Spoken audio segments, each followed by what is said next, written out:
Hello, this is Dr. Kelly Donahoe with drkellydonahoe.com and also magnoliapsych.com.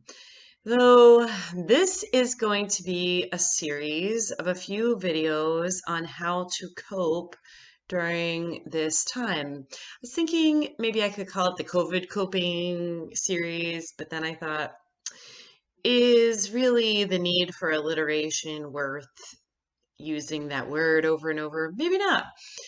But a lot of us, our lives are shifting and we're not seeing firsthand necessarily any loss in our lives. So it can be really confusing to be in our homes and to have such disruption happen to our lives, but not necessarily understand or feel completely, even though we might understand in our heads, but not to really feel like what's happening here, right? And so when we are isolated, we know that our symptoms or any symptoms, right, whether you're starting off with maybe struggling with mental health disorder or not, isolation beyond what our normal amount of alone slash together time can lead to an increase of symptoms for everyone. So I'm going to use myself as an example. When we talk about coping, I'm a psychologist and I'm also a woman that's, in my 40s now. I'm a parent and I've developed over time some ways that I keep myself in check. So when I had my little babies, I think I've probably talked about this before, but some of you might not know me. I experienced some pretty serious postpartum depression. Depression has always been something, and anxiety, that have hung out with me, kind of like, oh, where they are hanging out. And in moments of weakness or not full capacity, they sneak up and would tackle me when I was younger. Now I've learned all the things that I need to do to keep them sort of as friends and not foes.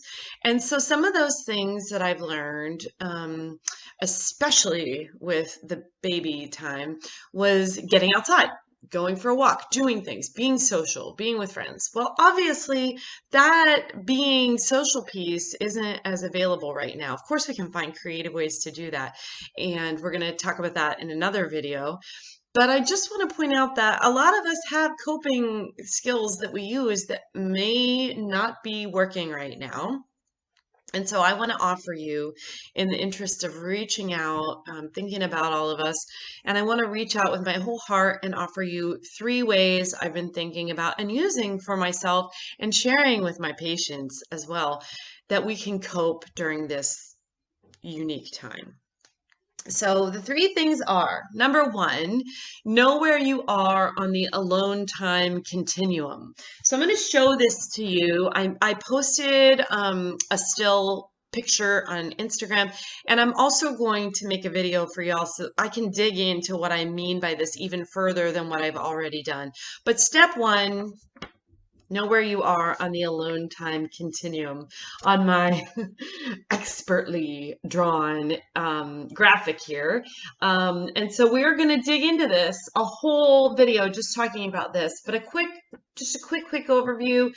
Obviously, where we are is a continuum, right? From enjoying alone time in our sort of regular lives, the whole way towards isolation, and then how choice and time play into that. Right? Is it a choice or not, etc. So we're going to dig into this in another video, and I suggest that you watch it and think about that. So, right, step 1 of finding ways to cope is awareness, always awareness. I love awareness, right? So where are you on that alone time continuum? So take a look at the video that I'm going to call step 1, alone time continuum, and think about it for yourself, right? Where are you? What does it mean? And that just being aware can often take the heat out of a situation. Once we add light, it can sometimes remove the heat. That I want you to be able to think about where you are and how you might have power where you didn't think you did, as far as how long we might be in our homes or not able to do our regular routines, as well as how much power and control you can take over the situation, which is largely all in our heads. So step one, where are you on the, alone time continuum? Get some awareness around that. And then step two is going to be to build your support scaffolding. That's what I like to call it. Support meaning the people and things that help you to maintain your mental health and also grow and build as a human being. Now, I'm also going to make a video all about that because support scaffolding is a beautiful and intense part of who we are. And I'd like us to all take some time and be able to create something productive during this downtime if we feel that this is wasted time. Again, it's in our head, right? It's our lens, it's our perception of what's happening in our lives right now. We will be less likely to come out the other side in a maintained or even improved way, right? With our mental health, with our well-being.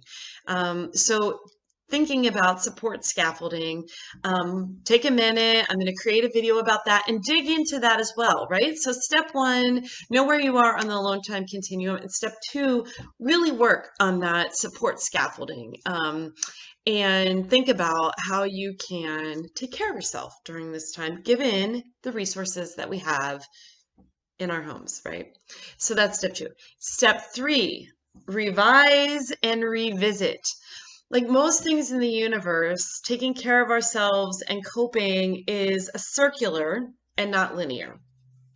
That, like laundry and dishes and many, many things that we do in our lives over and over and over again, it never ends. It starts again, right? So I'm always sort of reminded of that part. I don't know if you've seen the movie The Incredibles, the first one. In the beginning, they do these pseudo clips of all of the superheroes.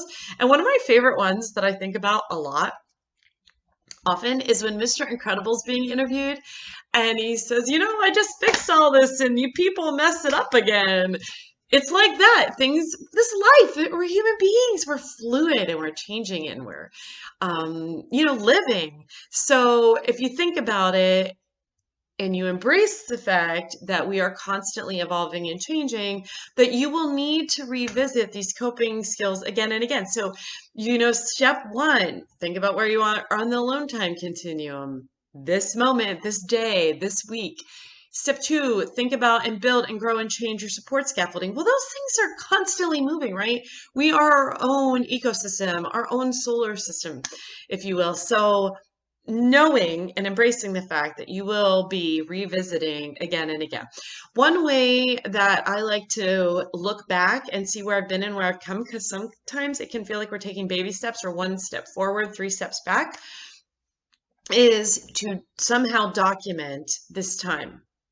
It's a powerful, unique time. So for no other reason than to narrate what's happening in your life right now, in our lives and in the world, but also it can be very powerful to create some kind of visual of where you are, what your goals are, and then to revisit them. So creating, this is what I'm doing today. This is how I feel on my alone time continuum. These are the goals that I'm going to create for myself. This is, what my support scaffolding looks like today, and then to revisit that. And you can choose when you revisit that, what's the interval? Is it a week? Is it a day? I don't think any of us are really sure what the next couple of weeks, certainly, and possibly months look like. And so to be able to create your own dialogue and narrative around what this experience is what you'd like to achieve during this time is very, very powerful. So those are the 3 ways, overview of how to cope during this unique time. That, of course, we can also use these 3 ways of coping in our lives all the time. But I did want to as quickly as I could, get in a room by myself to offer this up to you. So 3 ways to cope. First, know where you are on the alone time continuum. 2, create and work on and grow that support scaffolding. And then 3, embrace the idea that to revisit where you are and how things are going through documentation or however you do it, drawing pictures, whatever works for you. Okay. As always, reach out with questions, comments, especially now, right? The internet is awesome right now. So let's reach out to each other and connect in any ways that we can. Again, this is Dr. Kelly Donahoe, and I am wishing you safety and as much peace as you can possibly muster right now. Bye.